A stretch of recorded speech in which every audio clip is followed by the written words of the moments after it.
Salut tout le monde, c'est Antoine. Ce jeudi 28 octobre, j'étais l'invité de CNews pour un débat, mais avant de vous en parler, je voudrais juste dire un grand merci aux plus de 70 000 personnes qui se sont abonnées à cette chaîne. On a passé le cap il y a quelques jours, franchi ce seuil des 70 000 abonnés il y a quelques jours. Et donc je voulais vous dire un grand merci à tous les autres qui passent ici pour la première fois. Je vous invite évidemment à vous abonner à ma chaîne et à le faire en cliquant sur la petite cloche pour recevoir les notifications. Maintenant, je vous parle de cette émission que j'ai faite donc sur CNews. C'était un débat dans lequel, évidemment, puisque c'était CNews, on a parlé des sujets habituels de la chaîne, c'est-à-dire la sécurité.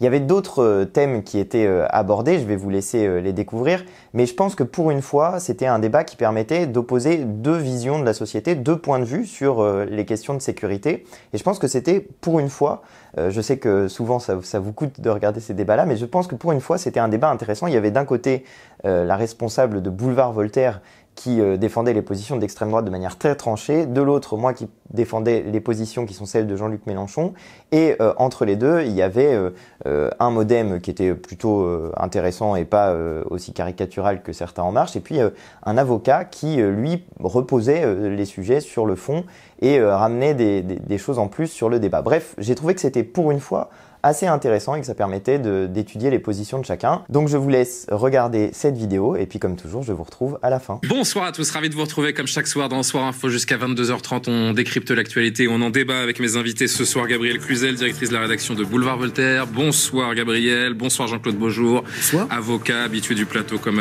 Gabrielle. David Corsero bonsoir. Parmi nous, bonsoir à vous, député modem du Val d'Oise. Antoine Léaumont, également bonsoir à vous, bonsoir. Orateur national de la France Insoumise. Beaucoup de sujets à traiter ce soir. Notre premier thème, sans tarder, ces affiches placardées dans Nantes que l'on découvre ce soir pour entrer dans nos débats. Des affiches placardées contre la venue d'Éric Zemmour qui sera sur place samedi.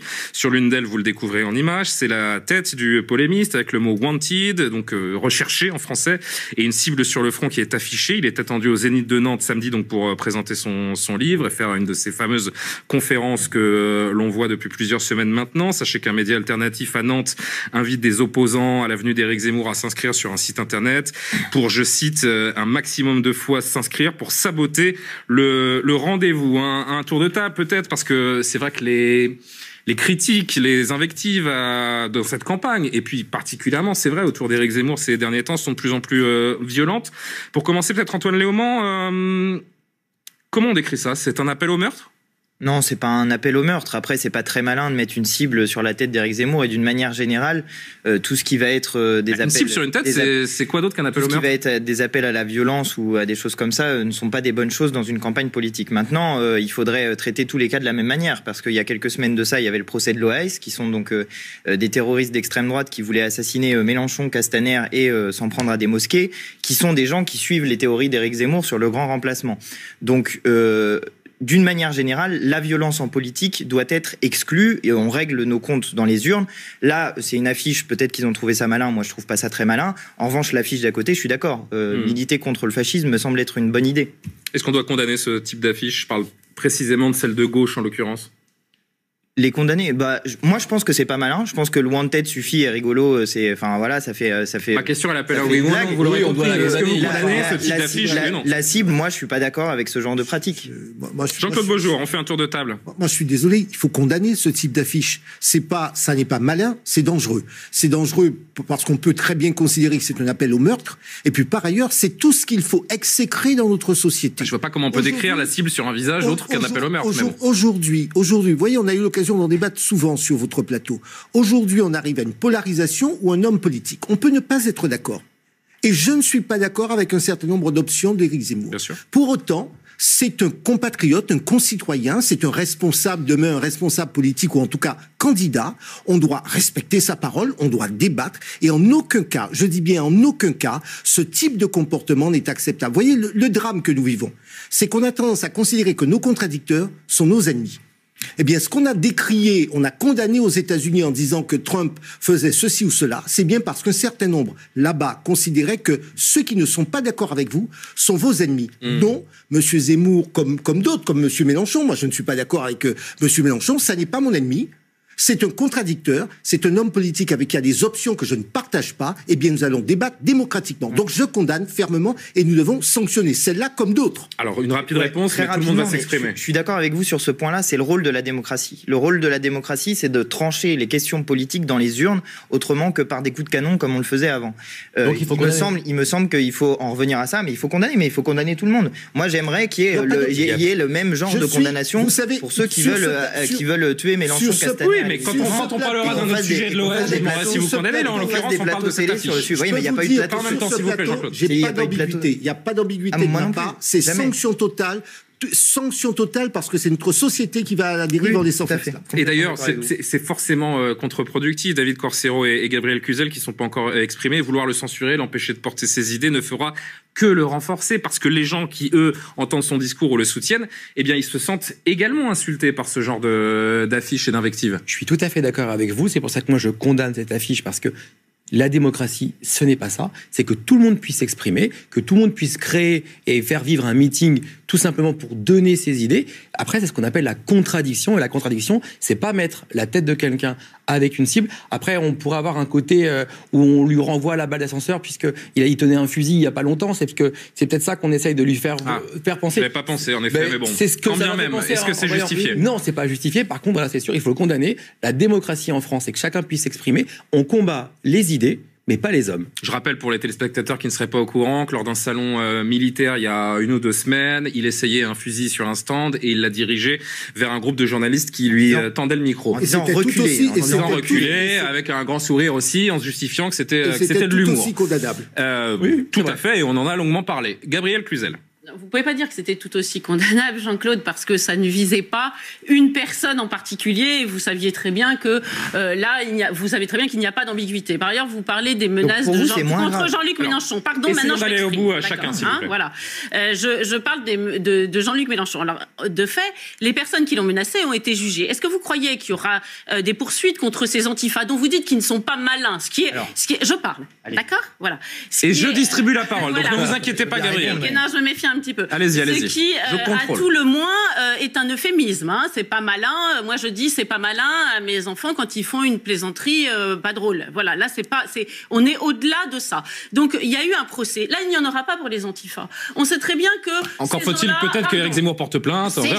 Ces gens-là ont un blanc-seing dans notre société. Vous pouvez aller sur Internet, il y a des t-shirts commercialisés par les antifas qui appellent à tuer les policiers. Hein. Un bon flic est un flic mort, je peux vous les retrouver en 2 minutes.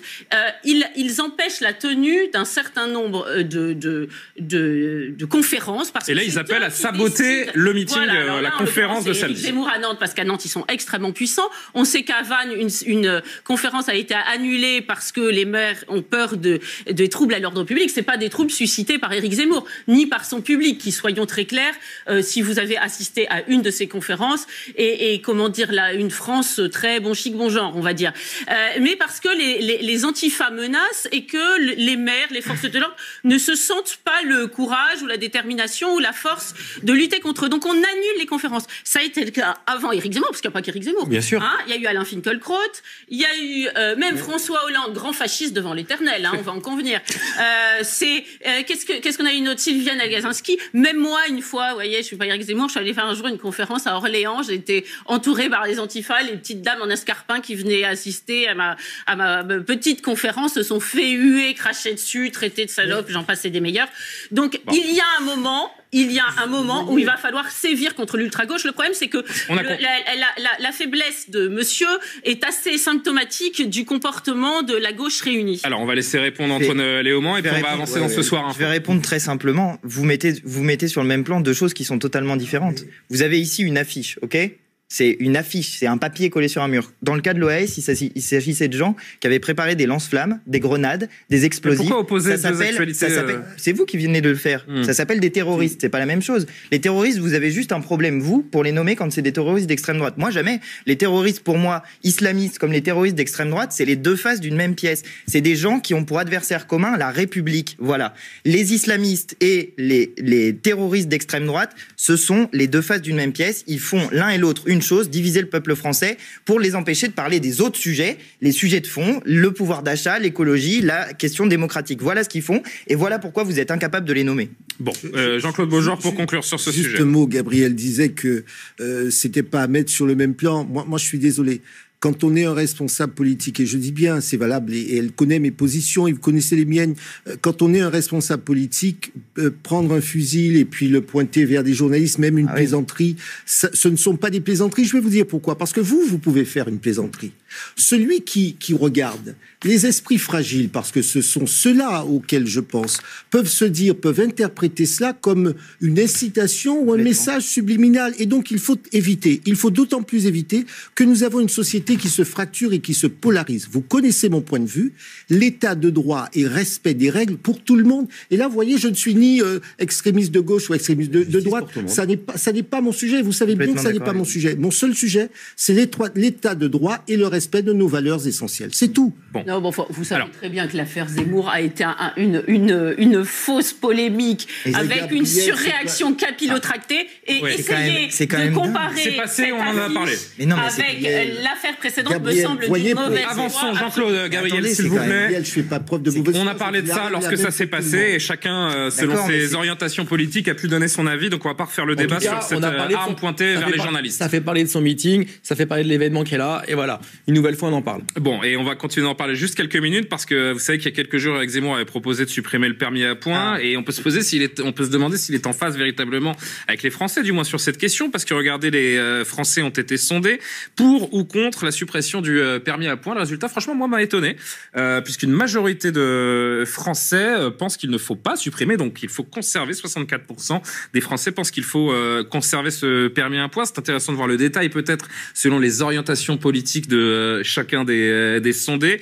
Entre la gauche et la droite, le cœur des Français balance autour de cette question. Vous voyez qu'à la France Insoumise, on pense à très grande majorité, Monsieur Léaumont, qu'il faut supprimer. Il y a une faute, me dit-on, ou est-ce qu'il y a une faute? Oui, 61-63, c'est vrai que ça fait plus que 100, donc c'est plutôt 61-49. En effet, 48, on pourrait afficher juste très vite, même avec la faute, pour que je puisse faire la lecture des résultats. Mais en gros, voilà, on voit que ça fait pas trop recette. À la France Insoumise, c'est le contraire. Ouais, non, moi je suis pas d'accord avec cette proposition.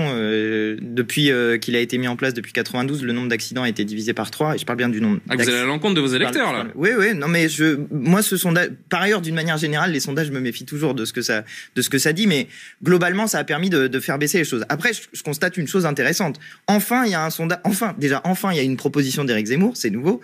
Et enfin, il y a un sondage qui teste une proposition d'Éric Zemmour. Et la réponse est globalement non. Nous, on a fait ça, cet exercice de tester nos mesures.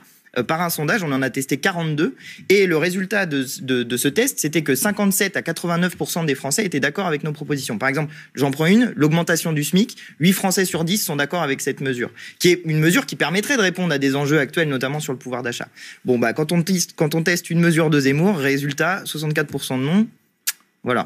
J'attends les autres propositions avec impatience, du coup. Jean-Claude Beaujour, tour de table aussi autour de cette question du permis à points. Ils vous surprennent, les résultats de ce sondage? Je ne suis pas extrêmement surpris, mais j'ai envie de dire que la question du permis à points doit s'examiner de manière plus globale par rapport à notre politique de lutte contre la violence routière, de lutte contre les accidents. Et je me méfie toujours des petites mesures qu'on essaie de prendre ou rajouter à la marge, parce que c'est pas ça qui fait une politique de lutte contre la violence routière. Je pense à nos très nombreuses victimes. Je crois qu'on est à un chiffre de 5000 personnes. Donc le vrai sujet, c'est comment est-ce qu'on réduit le nombre des victimes sur la route. Et il n'y a pas que la question, derrière cette question de permis à points, comment on lutte contre l'alcoolisme au volant, les drogues, qui sont pour l'essentiel, en tout cas pour au moins 20 ou 30%, si ma mémoire est bonne, qui sont à l'origine des accidents les plus mortels. Et c'est là que le bas blesse aussi, parce qu'en travaillant sur ce sujet du permis à points, on regarde forcément les statistiques, à quel point est-ce qu'il réduit les comportements à risque. Et bien ce qu'on remarque, c'est que les automobilistes qui ont les comportements les plus dangereux, les plus accidentogènes, n'ont jamais changé avec cette réforme. En revanche, c'est vrai que ceux qui commettaient de petites infractions, eux, font attention, regardent les radars, ont le pied sur le frein. Donc oui, c'est une mesure qui a une utilité en termes de sécurité routière, mais peut-être que l'application est un peu stricte et nuit à une partie des Français qui vivent au jour le jour avec leur véhicule. Du reste, on parle d'Éric Zemmour et il me semble que Marine Le Pen avait fait la même proposition. 2017, proposition de Marine Le Pen, en effet. Je ne me trompe pas. C'est vrai. Et du reste, ces 64% sont pour eux deux plutôt positifs puisque ça dépasse la somme de leurs deux électorats. Donc ça veut dire que cette proposition rallie les suffrages au-delà des partis de droite dure. On peut le lire comme ça, en effet. Voilà. Et pourquoi? C'est normal qu'il y ait des gens du côté de la France insoumise qui aient cet avis-là. Parce que qui est touché par le permis à points? C'est pas le bobo parisien qui prend sa trottinette. C'est la France des banlieues, la France rurale. Exactement, en taxi le reste du temps. Quand votre voiture est votre instrument de travail, quand vous habitez à la campagne, évidemment, statistiquement, vous avez plus de chances de faire un excès de vitesse sur la route que le citoyen du monde qui habite en métropole. Donc, tout cela est éminemment compréhensible. Moi, ce qui m'étonne, c'est que je ne sais pas si on peut avoir les détails, mais l'électorat du Rassemblement national qui est aussi, on peut dire, une sociologie peut-être ouvrière, parfois rurale, et pas aussi importante sur cette question que la France insoumise, David Corcero. Écoutez, on peut s'apercevoir juste par la première mesure qui est proposée, c'est qu'il n'a pas compris le principe des élections. Il faut une mesure qui permette de gagner les élections, et pas l'inverse. Donc ça, c'est plutôt intéressant, c'est-à-dire qu'il faut revoir sa copie encore. Deuxièmement, ouvrir une modification sur le permis à points. Moi, je vous donne mon avis personnel. Je pense que ça a été une bonne mesure. Vous avez tous vos points ? Alors moi non, j'ai pas le permis. Alors, si, j'ai le permis. J'ai perdu mes points, mais dernièrement, pendant le confinement, parce qu'il y avait personne. J'ai pas compris, pardonnez-moi. J'ai perdu mes points moi pendant le confinement, quand j'allais travailler à l'Assemblée, il y avait pas grand monde, donc j'appuyais un petit peu plus vite et donc je perdais avec des petites mesures, avec 5-6 km/h au-dessus de la vitesse, et c'est comme ça que je les ai perdus. Moi je pense qu'il faut peut-être revoir quelques mesures sur ce permis à points qui est plutôt bien accepté, moi je trouve, par les Français, parce que aujourd'hui c'est quelque chose qui fonctionne, qui a permis effectivement, comme vous l'avez dit, de réduire le nombre de morts. Après, effectivement, des fois, quand on dépasse de 1 ou 2 et qui rend fou une partie des Français, qui évoquait Gabriel aussi. Simplement. Allez, 2 dernières rapides prises de parole, s'il vous plaît. En fait, lui, il en parle pas tant sur la question de la sécurité routière, mais sur le pouvoir d'achat. Il dit les stages de récupération. Arrêtez d'emmerder les Français. Voilà, c'est du racket. Or, en réalité, ce qui est du racket, c'est le permis lui-même. Parce que passer le permis, il y a eu un test qui a été fait par l'UFC Que Choisir et qui nous dit que ça coûte 1 804 € en moyenne. Conserver, c'est compliqué aussi. Donc, quand on parle de ces populations qui travaillent quotidiennement. Je suis d'accord, mais la seule personne à ce jour qui propose de rendre le permis de conduire gratuit en l'intégrant dans le service public et notamment dans l'éducation nationale, c'est Jean-Luc Mélenchon. La seule personne qui propose d'économiser 1 800 € pour passer le permis de conduire, c'est Mélenchon. Alors très vite, David Corcero et Jean-Claude Beaujour conclura. Faut juste m'expliquer. Aussi tout le monde, mais très vite, s'il vous plaît. Je veux juste qu'on m'explique quand c'est gratuit. Moi, je crois pas que ce soit gratuit. Si c'est dans l'éducation nationale, c'est avec l'impôt des Français, donc c'est pas gratuit. Vous avez raison. Voilà. Alors, Jean-Claude Beaujour et Gabriel, rapidement, s'il vous plaît. Non, moi je pense qu'on ne peut pas voir le permis à points exclusivement sous l'angle financier, parce que c'est la manière dont c'est présenté, c'est une raquette. Je peux comprendre en tout cas, je peux entendre qu'on ait cette position. C'est peut-être un système de sanctions qui est plus vraiment adapté. Probablement, mais c'est la raison pour laquelle je pense que revenir à l'origine sur l'objectif du permis à points, c'est une mesure qui visait à faire en sorte que la route soit moins meurtrière, et je pense que c'est l'occasion. Si on ouvre ce débat, c'est l'occasion de revoir toutes les mesures qui sont prises et d'avoir un véritable plan de lutte contre la violence. Le permis blanc, c'était très bien, moi, je trouvais, en tout cas. Ça permettait aux gens... Le permis blanc, c'est quoi le permis blanc ? Le permis blanc, c'était... pas connu, ça. C'était quand, imaginons que vous avez plus de permis parce que vous avez grillé trop de feux rouges, par exemple, vous êtes taxi, vous pouvez quand même continuer à exercer votre activité professionnelle. Voilà, ça permettait aux gens de ne pas perdre, d'avoir la double peine, de plus de permis et plus de travail professionnel. Donc c'est une carte blanche pour... Non, parce que justement, c'était conditionné sur le fait où on vous autorisait à conduire pour travailler, uniquement pour travailler, mais c'est pas la même chose. Mais au moins, vous ne perdez pas la double peine. Aujourd'hui, la double peine, c'est que vous n'avez plus de permis, et vous pouvez plus travailler. Et là, c'est le début d'autre chose. En tout cas, en effet, cette proposition d'Éric Zemmour n'a pas le succès auprès de la majorité des Français sondés. Autre sujet, avant de marquer une première pause, le calme qui est revenu à Alençon, dans l'Orne, après une nuit de violence urbaine qu'on vous racontait mardi. Mais la ville est restée sous tension ces dernières heures, et surtout sous haute protection et surveillance policière. Marine Le Pen s'est rendue sur place à la mi-journée, pour Marine Le Pen en campagne, bien évidemment, pour fustiger l'échec du gouvernement en matière de lutte contre l'insécurité et la délinquance. Écoutez un premier extrait parce qu'on va décrypter cet après-midi de la candidate RN à la présidentielle. Écoutez une première déclaration. Eh bien, régulièrement, vous voyez, à la fin des dépêches, il n'a été procédé à aucune interpellation. Parce que les ordres sont donnés par les politiques de ne procéder à aucune interpellation. Cette situation, encore une fois, démontre la faiblesse, le laxisme des politiques. Le problème n'est pas un problème policier, Le problème est un problème politique. Et à partir du moment où les politiques assumeront leurs responsabilités et donneront un signal de fermeté et de volonté, alors les policiers pourront travailler comme ils le peuvent.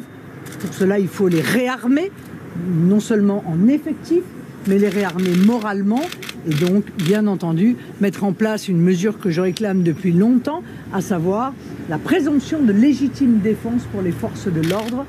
Tiens, Jean-Claude Beaujour, peut-être pour commencer. Avant de revenir sur cette visite de Marine Le Pen, peut-être juste un mot sur ce phénomène de violence. Ce qu'on remarque, Alençon, l'Orne, 27 000 habitants, aucun territoire n'est exonéré aujourd'hui de ce type de violence. Il y a un espèce d'effet contagion. Oui, parce que comment est-ce que les choses deviennent contagieuses? Parce que vous avez les réseaux sociaux, vous avez la télévision par effet de mimétisme. Je pense, et c'est la raison pour laquelle tout à l'heure, vous voyez, je m'exprimais avec beaucoup de fermeté, l'absence de respect des institutions. Il n'y a plus de règles, plus de valeurs. Donc effectivement, que vous soyez en région parisienne, en région lyonnaise, à Marseille avant-hier, à Alençon, eh bien, un peu partout, on considère qu'il n'y a plus de règles. Chacun pense qu'il peut faire sa loi.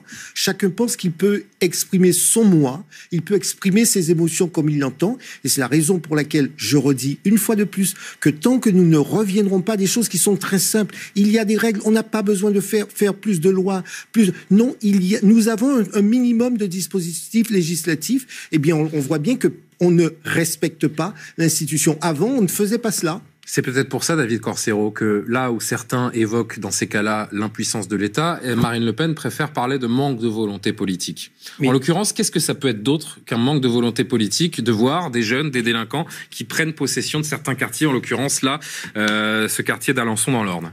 Mais il faut juste rappeler les faits. Que lui répondre? Non, mais déjà pour répondre, Marine Le Pen a fait de la politique depuis 30 ans. Donc quel honneur déjà son mandat en venant voter à l'Assemblée nationale des lois de protection qu'on propose systématiquement, elle le fait même pas. Donc elle a qu'à avoir juste un petit peu d'honneur et de venir à l'Assemblée et de faire pourquoi elle est payée et rémunérée par les Français en voté. Deuxième point, le point sur Alençon. Alençon, c'est lié au trafic de drogue. Enfin, il faut encore le redire.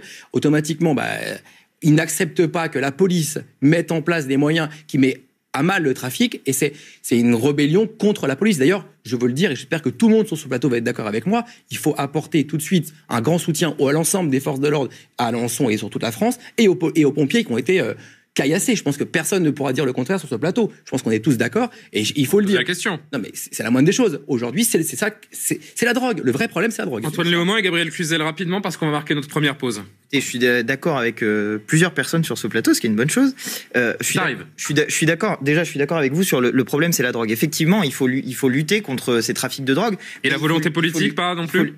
C'est qu'il faut changer de méthode si on veut réellement lutter contre ces trafics de drogue. Ce matin, un de vos collègues donnait ce chiffre. Il y a eu 93 démantèlements de points de deal sur 3800. On n'est pas au niveau. Mais pourquoi on n'est pas au niveau? Parce que pour réussir à faire ça, il faut taper dans le gros des trafiquants de drogue. Parce qu'en effet, démanteler un point de drogue, en soi, ça n'a un effet que temporaire, puisqu'ils sont reconduits ailleurs. Donc si on veut lutter efficacement contre le trafic de drogue, il faut mener des enquêtes, ça prend du temps, c'est pas aussi spectaculaire que faire une descente de police pour aller démanteler ce point de drogue, mais si on tape au portefeuille, si on tape chez ceux qui font le blanchiment de l'argent, si on tape chez ceux qui font le trafic d'armes, si on tape chez ceux qui font le gros du transport de drogue, là on se donne la chance de réussir à démanteler ces trafics. Or c'est pas en faisant des mesures de temps en temps gros bras qui en plus excitent les gens, excitent les tensions sur le terrain qu'on va régler ce problème-là. Il faut le faire sur le long terme. Et après, je suis simplement pour juste finir, je suis d'accord avec vous sur un point. Il y a aussi un rôle des réseaux sociaux et de la télévision. Et de la télévision, à mon sens en particulier. Parce que ces sujets-là, on en parle sans arrêt. C'est sans arrêt. Insécurité, insécurité, insécurité. On va pas fermer les yeux non plus. Mais c'est pas une question de fermer les yeux. Mais aujourd'hui, il y a 2 personnes qui sont mortes d'un accident du travail. Peut-être que si on parlait de ça, peut-être que si on parlait plus souvent de ces sujets-là, peut-être que si on parlait de l'insécurité sur ces plans-là, on éviterait que des gens se disent je vais faire un truc débile, je vais passer à la télé, je vais être violent, je vais passer à la télé, et plutôt que de faire ça, peut-être qu'on s'intéresserait à... Je veux bien que les médias aient une influence, monsieur Léaumont, mais il y a un moment, il ne faut pas nous donner plus d'importance que nous n'en avons. Je suis dans un grand débord, ce qui signifie que je dois envoyer la pause tout de suite. En revanche, Gabriel, je vous assure la primauté de la prise de parole dès le retour de pub. On continue sur ce sujet, évidemment. On reprend nos débats. Gabriel Cluzel, on parle évidemment de Marine Le Pen, de cette visite aujourd'hui à Alençon pour les téléspectateurs qui nous rejoindraient. Marine Le Pen qui, comme Antoine le disait dans ses titres d'ailleurs, occupe le terrain sur ces questions de sécurité. Opération récupération aujourd'hui pour Marine Le Pen? Au-delà de Marine Le Pen, la vraie question, c'est que se passe-t-il à Alençon et comment en est-on arrivé là? Bien sûr. Honnêtement, Alençon, c'est la ville des dentelles, c'était la ville des parents de Sainte-Thérèse de l'Enfant Jésus. Enfin, autant vous dire qu'Alençon, c'était pas prédestiné à ce genre de choses. Et comme de nombreuses petites villes moyennes, eh bien, Alençon est aujourd'hui touché par ces phénomènes. Pourquoi? Moi, je ne crois pas que ce soit les réseaux sociaux, pardon. C'est que les banlieues, tout d'un coup, on s'est rendu compte qu'il fallait aller saupoudrer le problème ailleurs parce que il y avait un trop-plein. Alors, on a décidé, on a appelé ça la politique de mixité sociale, on a décidé d'aller saupoudrer des HLM et l'immigration massive qui arrivait dans ces petites villes. Et les mêmes causes produisant les mêmes effets, eh bien, on retrouve les mêmes problèmes que l'on avait à une certaine époque cantonnés aux banlieues. Mais il ne faut pas se faire d'illusions. Autant prévenir tout de suite la France rurale qui pour le moment est tranquille. Je voyais un article dans Libération qui vantait l'accueil de l'immigration dans les petits villages ruraux en faisant les jeux de mots. Vous savez, Libération est toujours très fort pour les titres. L'accueil à village humain, mais eh bien, il se passera aussi la même chose. La réalité, c'est que tant qu'on n'aura pas pointer du doigt l'immigration massive qui nous arrive. Alors c'est évidemment le son de cloche de Marine Le Pen. Se reproduira. Mais dire que c'est le son de cloche de Marine Le Pen, tout le monde a l'air de dire autour de cette table, elle fait de la récupération. Non, parce que je voudrais en fait. Ceux qui disent je vais juste prévenir Benjamin Nous en régie, parce qu'on avait prévu d'entendre Gérald Darmanin, mais avant cela, pour appuyer votre propos, je voudrais qu'on entende Marine Le Pen, si jamais le sonore est disponible, sur le profil des délinquants, parce qu'elle dit que 95% des délinquants de rue sont des immigrés ou d'origine immigrée. Alors je voudrais vraiment qu'on discute de ça. On rebondit sur ce que vous disiez et on va entendre Gérald Darmanin juste après. Mais d'abord, donc Marine Le Pen cet après-midi dans l'Orne. Il ne s'agit pas de stigmatiser, il s'agit de dire que l'immigration est un des éléments essentiels du développement de l'insécurité dans notre pays. Car il faut dire les choses telles qu'elles sont. 95% de la délinquance de rue sont le fait de personnes qui sont immigrées ou issues de l'immigration. Si on ne regarde pas cette réalité en face, alors on s'interdit de régler le problème qui est un des problèmes principaux de nos compatriotes. Alors Gabriel, je voudrais que vous réagissiez avant le reste du plateau parce qu'on appuie le propos que vous teniez quand elle dit quand même que 95% des délinquants de rue sont immigrés ou issus de l'immigration. Déjà, franchement, je ne sais pas où est-ce qu'elle a pu trouver ce chiffre. Je ne peux pas vérifier ce chiffre. Je rappelle que les statistiques ethniques sont interdites dans notre pays. Elle sort un peu, j'ai l'impression qu'elle sort un peu le chiffre du chapeau et qu'elle adapte quand même sa campagne à Éric Zemmour d'une certaine façon, là, qu'elle lui court après. Julien Pasquier, regardez-moi droit dans les yeux là. Oui, comme à chaque fois. Vous pensez que dans les prisons, il y a des paysans aveyronnais, des militants de la Manif pour tous? Je ne suis pas en train de dire ça. Je suis en train de vous dire, ce chiffre, je ne peux pas le vérifier et je ne sais pas d'où elle le sort. Et vous non plus. C'est moi qui lui ai fourni ce chiffre, mais nous savons très bien, autour de cette table, que quand nous sommes en privé, en off, nous disons la même chose que Marine Le Pen. Et c'est évident, mais bien sûr que si. Pas moi. Et lorsque vous le niez, demandez-vous pourquoi il y a des régies parmi les électeurs. Je vous laisse finir et après je répondrai. Lorsque vous niez ces réalités... Alors moi, il n'y a qu'un chiffre que je peux vous donner qui est exact. Évident, mécaniquement, vous faites monter Marine Le Pen et Éric Zemmour qui font simplement un état des lieux de la réalité. Il n'y a qu'un chiffre factuel que je peux vous donner, c'est 23,5% des détenus en prison sont étrangers. Ça, c'est un chiffre qui existe et qui est vérifiable. Les 95%, ça sort, je ne sais pas d'où. David Corcero, et on fait le tour de plateau. Antoine Léaumont, évidemment, et Jean-Claude Beaujour derrière. 23, c'est pas 94%. Non, mais là, je parlais juste des prisons. Là, elle parle de la délinquance, donc je ne vais pas non plus... Vous savez, il y a toujours deux obsessions par Marine Le Pen. C'est toujours la même chose. Tout est la faute des étrangers. C'est toujours comme ça. Ça reste... Vous savez, quand on est bas dans les sondages, il faut qu'elle remonte. Non, mais répondons à Gabriel, tout simplement, en disant, est-ce que, finalement, au-delà de ce chiffre, est-ce que, pour paraphraser Gabriel, est-ce que Marine Le Pen dit tout haut ce que tout le monde pense tout bas? Non, je pense pas. Moi, personnellement, je pense que dans les prisons, dernièrement, j'ai visité une prison sur mon territoire. Je suis désolé. Il n'y avait pas que des étrangers. Non, je suis désolé. Il y a de tout dans les prisons aujourd'hui, surtout sur mon territoire, en tout cas, donc non, je suis pas d'accord avec cette réponse. Votre territoire, c'est le Val d'Oise. Hein. Exactement. Antoine Léaumont. Déjà, j'aimerais bien qu'on me dise que c'est que issu de l'immigration. Parce que quand on est en France, on est français. C'est la règle pour tout le monde. Et à ce compte-là, jusqu'où on remonte? Parce que moi, par exemple... Et là, elle accumule les deux. Elle dit 95% délinquants immigrés ou d'origine immigrée. Moi, par exemple, dans ma famille, il y a des Belges et des Italiens. Est-ce que ça veut dire que les Belges et les Italiens, elle les met à l'intérieur? Non. Est-ce qu'elle essaye de faire, c'est encore une fois de monter les Français les uns contre les autres, de dire que, en gros, si vous êtes arabe ou si vous êtes noir, alors vous êtes voué à la délinquance, et que, voilà, ce qu'elle essaye de faire, c'est de séparer les Français, de diviser. Elle est exactement dans ce que je vous disais tout à l'heure sur la division des gens et la division de la République par la division du peuple français. Donc c'est standard. Elle veut pas parler de pouvoir d'achat, elle veut pas parler de République, elle veut pas parler d'écologie. Donc allez, vas-y, je t'en remets une couche sur la sécurité parce qu'on n'en parle pas assez. Entendre aussi ce que dit Gabriel Cluzel. Et donc voilà. Mais maintenant, j'aimerais bien. J'aimerais bien qu'on aille plus loin. Moi, mon problème, il est pas avec l'immigration, il est avec l'émigration. Il est avec ces Français qui ont bien leur carte d'identité, ils sont bien de la bonne couleur pour Madame Le Pen et pour les autres.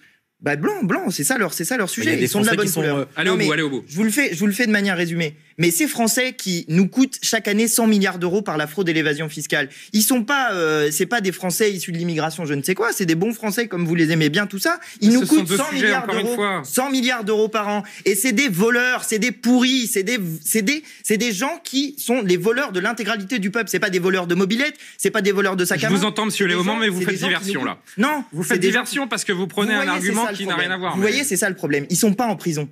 Voilà, vous voulez des gens en prison, mettez-les ceux-là en prison, les voleurs du peuple, mettez-les en prison, travaillez pour résoudre ces problèmes-là. Parce que évidemment, si on les punit jamais, évidemment s'ils peuvent courir libres, évidemment si ces racailles-là... On parle de la délinquance de rue et vous me parlez de l'évasion fiscale. Parce que ces racailles-là n'arrivent jamais en prison. Il faut punir toute la racaille, sans exception. Et ceux qui nous coûtent le plus donc cher... ceux-là aussi alors. Bien sûr, mais ceux qui nous coûtent le plus cher, c'est pas eux. Ceux qui nous coûtent le plus cher, c'est ceux qui nous prennent chaque année... Demandez aux gens qui n'en peuvent plus. Et à vous, qui nous prennent 100 milliards d'euros. Demandez à ces gens dans les quartiers qui sont hébétés, qui sont scandalisés par leur quotidien, s'il faut envoyer... moi, j'en peux plus. Qu'est-ce que ça nous coûte? Ça nous coûte du pouvoir public. Mais bien sûr, mais je vous demande de conclure, s'il vous plaît. Mais ça nous coûte juste des services publics. Vous voulez plus de police, c'est plus de services publics, c'est plus de dépenses. Vous voulez plus d'écoles, c'est plus de services publics, c'est plus de dépenses. C'est entendu. C'est la même sujet. Jean-Claude Beaujour. Voyez-vous, je ne vais pas varier de iota parce qu'effectivement, je ne sais pas ce qu'est un Français d'origine immigrée. Je ne connais que des Français, des non-Français. La première chose. Et n'oublions pas que nous vivons encore dans un état de droit, sauf à me dire qu'on change de système. Je veux bien l'admettre, on change de système, mais il y a des Français et des non-Français. Il y a un vrai sujet qui est l'application de la loi. Et nous savons effectivement qu'un certain nombre de gens sont parfois condamnés, ne sont pas renvoyés, ne sont pas reconduits à la frontière, parce que nous avons une justice qui parfois prend des décisions et que derrière ça ne suit pas, parce qu'on n'a pas le personnel, parce qu'on ne se donne pas les moyens d'avoir du personnel, parce qu'il y a des auxiliaires de justice qui devraient accompagner les sorties de prison pour éviter la récidive. Tout ça ne se fait pas. Donc effectivement, moi je suis le premier. Vous savez, c'est pas agréable de se faire voler son portable, d'être anxieux au quotidien. Donc on le vit. Donc le vrai sujet, c'est celui-là. Moi, je ne vais pas partir vous dire que j'ai vu, parce que je n'ai pas de chiffres, et les aurais-je que ça n'aurait pas beaucoup d'intérêt. Moi, ce qui m'intéresse, c'est de faire en sorte que dans ce pays, il fasse bon vivre, comme il existe d'autres pays où, qu'on soit étranger ou français, on respecte la loi. Qu'on soit étranger ou français, pour reprendre vos mots, Jean-Claude Beaujour, il y a une partie de cette jeunesse, souvent mineure, qui est délinquante, qui pose d'énormes problèmes dans ces quartiers, comme ça a été le cas donc mardi à Alençon. Justement, Marine Le Pen, tout à l'heure, est interpellée par un jeune du quartier. Je voudrais que vous regardiez cet échange, parce qu'il y a énormément de choses à dire, c'est assez édifiant, et ça mérite qu'on en discute. Regardez. Désolé, mais à part rabaisser les gens du quartier, je sais pas, vous parlez que de ça en fait. Il y a des trucs positifs aussi. Moi, quand le matin je me réveille, il n'y a pas que des tirs de mortier. D'un côté, après, il y a les policiers, ils font des bavures policières. Après, on n'en parle pas de ça. Non, mais est-ce que vous avez entendu les délinquants qui ont été...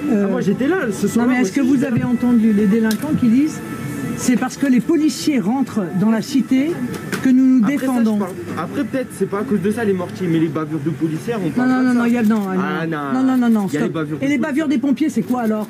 Parce que pourquoi on attaquait aussi les pompiers? Désolé, mais quand il y avait eu le feu, à personne, c'est pas les pompiers qui sont venus sauver, c'est les grands du quartier qui sont venus sauver. Non, mais écoutez, il faut arrêter de raconter des histoires.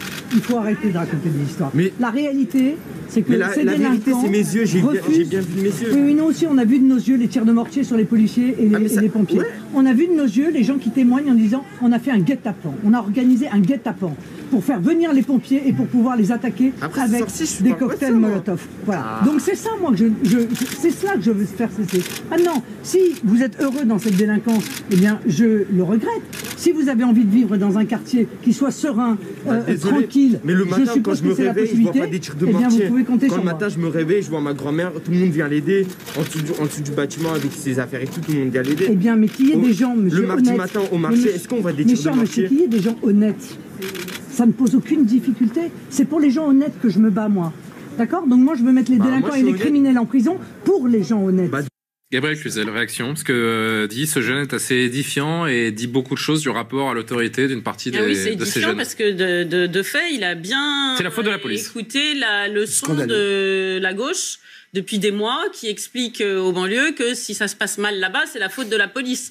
Donc comment voulez-vous que la police agisse là-bas? Et on revient au problème initial, c'est-à-dire que si rien n'est fait, parce qu'à Alençon, c'est pas une nuit d'émeute, on en a déjà la deuxième. Si la police ne fait rien, c'est pas parce qu'elle ne peut rien faire, c'est qu'elle n'a pas les ordres de le faire.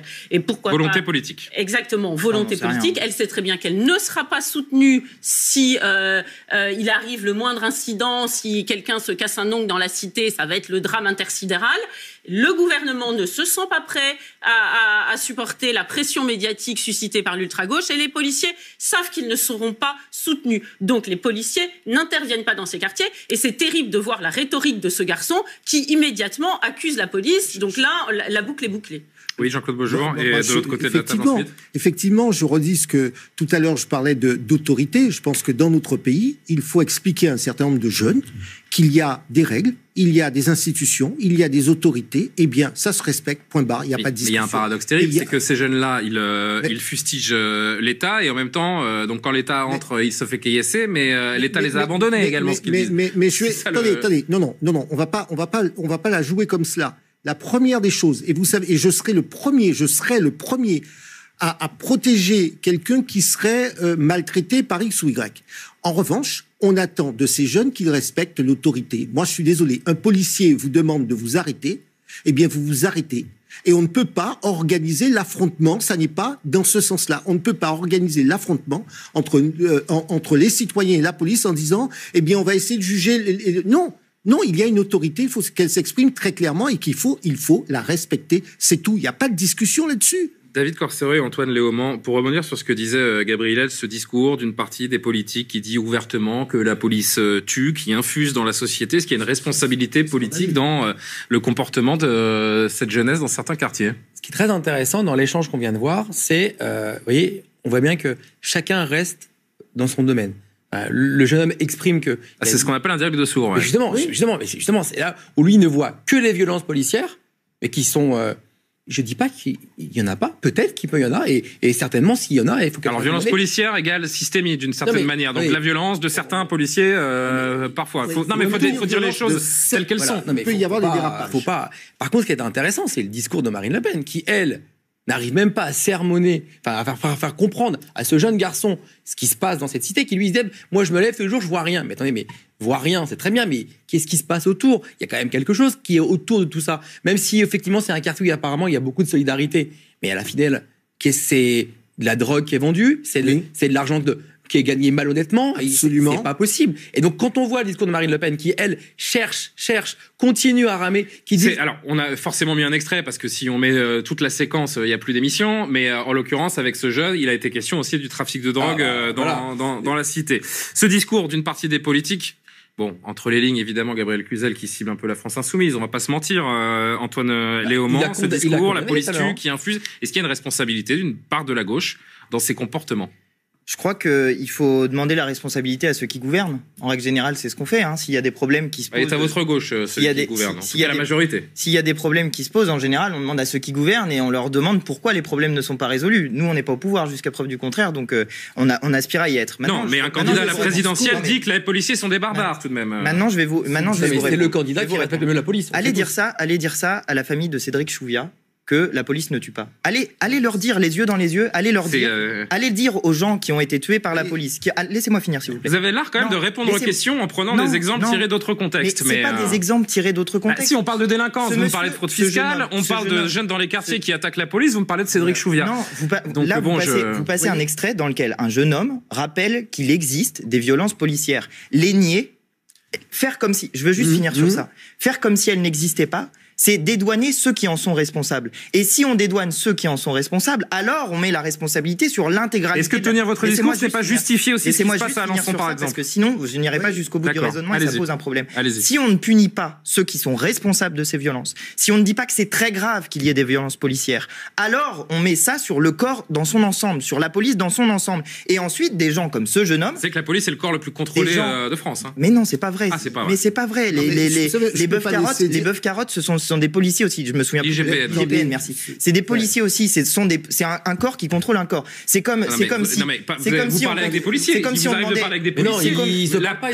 La peur de l'IGPN dans le corps de la police est un fait. Prenons des exemples. J'ai été avocat de policier. Je peux vous dire que les choses ne se passent pas comme ça. C'est pas les bœufs carottes et puis on est entre nous. Je peux vous dire. Mais non, mais on ne peut pas... Vous voyez, c'est là toute l'erreur.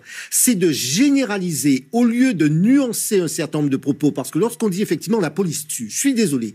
Qu'est-ce que cela veut dire? Cela veut dire c'est pas ce que j'ai dit. Non, mais parce que c'est le discours qui est la police tue. Non, la police ne tue pas. Qu'il y ait eu des incidents, des dérapages scandaleux, des décès. Qu'il y ait eu... Mais attendez... Qu'il y ait eu des décès, qu'il y ait des dérapages, je serai le premier à les condamner et cela m'est arrivé. On ne peut pas dire la police tue. Vous voyez, les généralités consistent à mettre tout le monde dans un même sac et dire voilà, c'est comme ça. Eh bien, chacun fait exactement la même chose. On est d'accord que c'est exactement ce que j'ai dit. C'est-à-dire, si on ne punit pas et si on ne punit pas fermement. Mais ils sont punis. Non, c'est pas le cas. Il y a eu 32 gilets jaunes éborgnés. Mais arrêtez. Allez dans les salles d'audience, ils sont punis. Il y a eu 32 gilets jaunes éborgnés. Combien il y a de policiers qui ont été punis pour ça? Zéro. Rien du tout. Aucun. Il y en a pas. Donc, au bout d'un moment, quand des gens commettent des actes qui sont des actes délictueux, parce que des policiers peuvent commettre des actes délictueux, et ce n'est pas leur rôle d'éborgner des gens, ce n'est pas leur rôle d'arracher des mains, et ce n'est pas leur rôle de tuer des gens lors de contrôle. Ça n'est pas leur rôle. On pourrait retourner, donc, il y a eu combien de commerçants qui ont été sciés, volés, vous voyez, juste un mot, vous ne pouvez pas dire cela. Et ce sera Gabriel pour poursuivre. Chaque fois qu'il y a un certain nombre d'incidents d'une certaine gravité, le parquet est saisi, et je peux vous dire que le parquet ne fait pas de cadeaux aux policiers. Donc on ne peut pas dire qu'il y a comme ça des actes.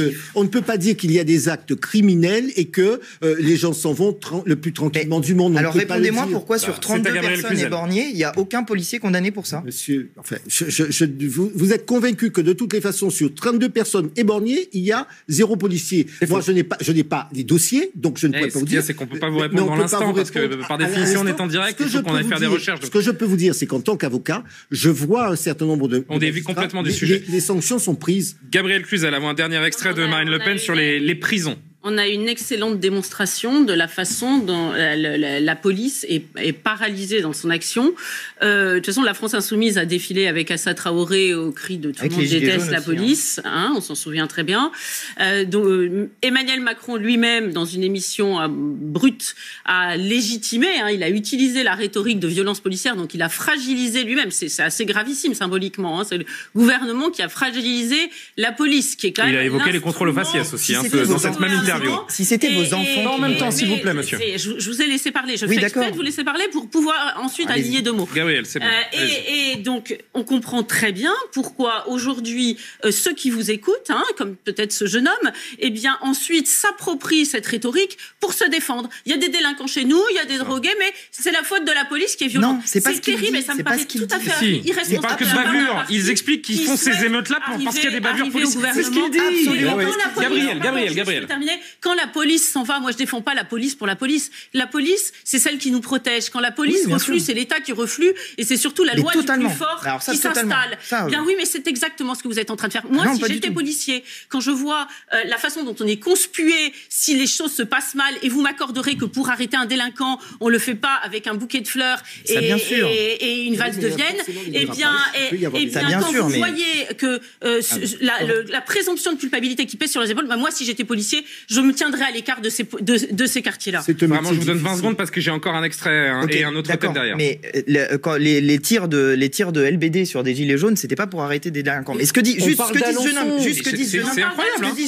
que dit ce jeune homme, c'est pas ça. Ce qu'il dit, c'est que son problème au quotidien, c'est pas les tirs de mortier. C'est ça qu'il dit. Non, c'est la violence policière. Il justifie les émeutes en disant qu'il y a des bavures policières. Voilà, en gros, il ne justifie pas les émeutes. Il dit que son problème au quotidien, il parle de solidarité. Il parle de solidarité. Pardon, monsieur, mais on peut. Il parle de solidarité avec sa grand-mère, pas avec les gens qui tapent sur les policiers. Non, on a eu encore 3 jeunes hier interrogés par Jeanne Cancard. Ils disent, ils nous cherchent avec les bavures. C'est vraiment. Enfin, je cherche même pas à contre-argumenter avec vous. Aucun d'entre nous ici n'habite dans un quartier populaire. Enfin, vous n'en savez rien. Donc vous ne savez rien de ce que c'est que de se faire contrôler 10 fois par jour. Vous ne savez pas d'où je viens et d'où viennent les autres. Moi, j'ai grandi en Seine-Saint-Denis.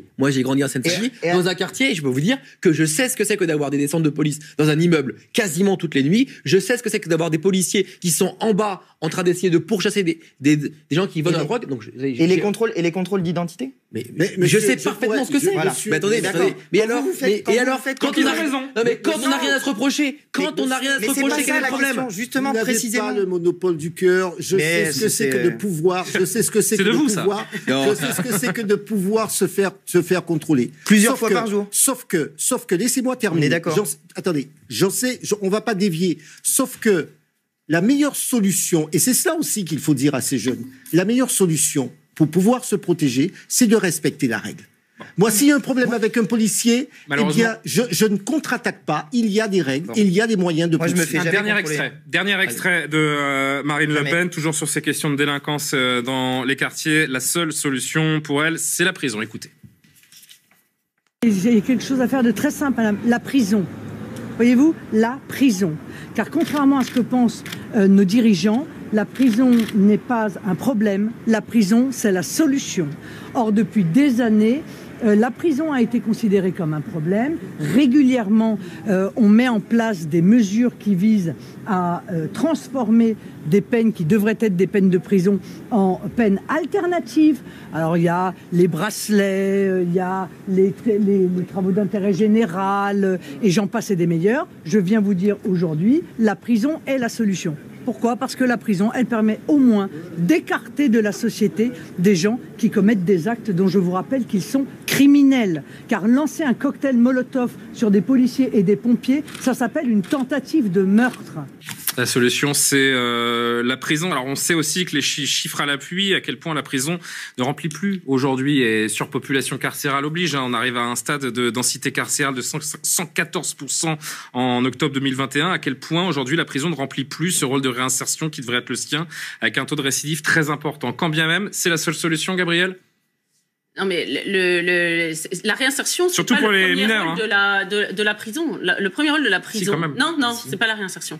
C'est pas ça le rôle de la prison. Le rôle de la prison, c'est de protéger la société. Voilà, c'est de protéger la société, de mettre à l'écart des gens dangereux pour les gens honnêtes. Oui, mais si c'est pour qu'ils sortent encore plus dangereux, la société, in fine, n'est pas protégée. Cette rhétorique, je la connais. Donc on va les laisser. Non, c'est pas une rhétorique, c'est vraiment une question que je me pose. En bas gentiment et qui continuent à faire leur acte de délinquance. Oui, mais il faut entendre ça. Le taux de récidive, vous le connaissez. Oui, je le connais. Le taux de criminogénité de la prison, vous le connaissez. Mais le temps pendant lequel ils sont en prison, déjà, ça a un mérite, c'est qu'ils enquiquinent personne. Et quand je pèse mes mots, parce que c'est. Donc ça, c'est un vrai sujet. Par ailleurs, j'aime pas beaucoup ce mot de surpopulation carcérale, qui a été un mot développé, ça fait partie de la rhétorique de gauche. C'est pas la surpopulation carcérale, c'est il y a trop de délinquance dans ce pays. Il y a trop de délinquance. Il n'y a pas assez d'infrastructures. Et la réalité, c'est que peut-être qu'il faut construire des prisons, mais il faut aussi éviter que les gens qui n'ont rien à faire chez nous et la France doit s'occuper de ses propres enfants, donc mettre les Français en prison qu'ils méritent et les étrangers les mettre ailleurs. Mais c'est d'une simplicité publique. Monsieur rit parce qu'il trouve ça presque ridicule. Je trouve ça marrant, vous dites mettre les Français en prison, c'est quand même marrant. Les Français qu'ils méritent, évidemment. Non, mais la formule est pas mal. Mettre les Français en prison et envoyer les autres. Les Français qui le méritent doivent aller en prison. Oui, les étrangers qui le méritent prennent en prison chez nous n'ont rien à faire chez nous. Moi, je trouve qu'ils doivent aller en prison aussi. Les récupérer. Alors, il nous reste 2 minutes. Chacun pour une dernière prise de parole. Jean-Claude Beaujour. Juste pour préciser techniquement, effectivement, Gabrielle a raison lorsqu'elle dit que la prison a pour première fonction de mettre à l'écart, de protéger, mais dans la mesure où un jour ou l'autre, et on le sait, ça en termes de politique pénale, dans la mesure où un jour ou l'autre la personne sortira, L'objectif est de faire en sorte d'éviter la récidive. Donc ça, c'est la première chose. Donc effectivement, il faut imaginer la suite. Et là-dessus, nous avons des lacunes, puisque tout le personnel, je parlais d'auxiliaires sur les conseillers de justice, qui sont chargés de suivre les sorties de prison, ont trop de dossiers. Donc les gens sont lâchés dans la nature. Dernière chose, il faut effectivement rendre plus effectif, plus efficace un certain nombre de peines. Je m'arrête là, mais on pourrait en débattre plus longuement. Antoine Léaumont, pardon. Oui, bah c'est la politique classique de l'extrême droite, de faire les gros bras de la droite aussi. D'ailleurs, on fait les gros bras, comme ça on dit on va mettre tout le monde en prison, tous ceux qui doivent être punis, on va les mettre en prison, etc. Il est pas temps de faire les gros bras face à une délinquance. Non, parce que le résultat, il est celui que vous disiez. C'est à la fin, c'est plus de délinquance, c'est-à-dire quelle est la solution ? Une personne sur 3 qui sort de prison, dans les 12 mois qui suivent sa sortie de prison, elle récidive. Et on récidive sur des faits qui sont généralement plus graves. Sur ça, on est d'accord, mais 48 heures de garde à vue et un stage de citoyenneté, ça n'a pas non plus d'effet. C'est en ça qu'on peut se poser la question de la solution, tout de même. C'est pas comme ça qu'on règle le problème. On règle le problème, je l'ai dit tout à l'heure, en mettant les gros délinquants, en traitant le gros trafic et les gros délinquants en prison. Effectivement. Faut bien gérer à court terme aussi. Les gros bonnets, comme vous dites, ils sont pas en France, ils sont pas dans les cités. Et pourtant, les gens vivent l'enfer dans les cités. Le premier problème qu'il y a, il est pas tant celui des prisons, il est celui de la justice. Par exemple, la justice a pas assez de moyens pour suivre les gens qui sont emmenés par les policiers. Bon. Souvent, les policiers, et d'ailleurs, ils l'avaient fait d'une manière qui était assez factieuse en manifestant devant l'Assemblée nationale, ils disent qu'il n'y a pas assez de moyens pour la justice. En l'occurrence, Alliance avait dit le problème de la police, c'est la justice. Là, ça choquait personne. Mais bon, si nous, ça nous choquait, on n'a pas manifesté avec eux. Mais bref, il y a un problème, effectivement, qui sont les moyens qu'on alloue à la justice aussi. Dernier mot, quelques secondes, David Corsero, pardonnez-moi. Puisqu'on parle de la justice, je rappelle que le budget de la justice n'a jamais été aussi haut, c'est 9 milliards. Et je vous rappelle juste quelque chose de très juste. Dans le Val d'Oise, on devait construire une prison. C'est une histoire très vraie. Quand il y a eu une consultation, ça a été fait. Grande tollée de la part des habitants. Et quand on regarde qui élisait à ses habitants, c'était que des électeurs du Rassemblement national. Donc, moi, ce que je trouve intéressant, c'est qu'ils veulent plus de répression et plus de pression, mais quand il faut faire une prison, ailleurs.